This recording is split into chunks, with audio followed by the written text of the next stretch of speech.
Can an iPad really be worth $3,400? Let's unbox it and find out. I remember the days when iPads cost well under $1,000. Like, I actually remember being positively surprised as to how affordable the first iPad was, because it cost well less than a typical iPhone at the time. But that is clearly no longer the case, because this 6th generation 1TB 12.9-inch cellular iPad costs $3,400 Australian dollars, which is more than most MacBooks actually. Despite that, the packaging is just simply classic Apple. It's beautiful, high quality, and white, and I'm actually feeling that this is basically the same box that they used 15 years ago. We've got this new paper tab over here, which is very easy to forge apparently. 3, 2, 1. Not very satisfying. And we've got one on the bottom too. Yeah.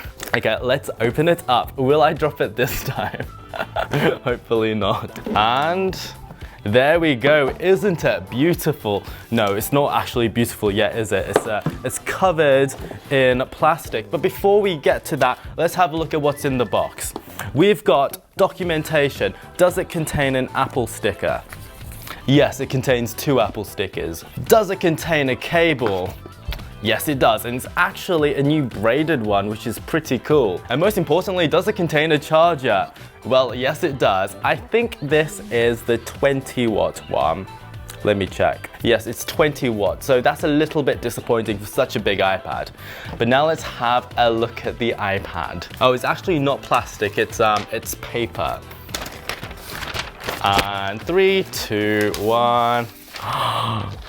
Isn't that beautiful? I'm actually really impressed with how thin and high quality it feels. I was actually a little bit worried with this 12.9-inch version that will feel a little bit flimsy, a little bit wobbly, like it'll snap it in half, but it feels really good. As we can see, it's got the 4 speakers across the iPad. From what I'm told, it's got the most incredible speakers. We've got the smart connector on the back, and we don't actually have a headphone jack, which is a little bit disappointing. But the most disappointing thing for me, at least, is this camera bump. Like, why do I need a good camera on an iPad? I would just rather have this sit flush. But at least it's not quite the same camera bump that we have on the latest iPhone. As we can see, it is definitely a lot smaller. Well, is this iPad worth $3,400? Well, follow my channel to find out.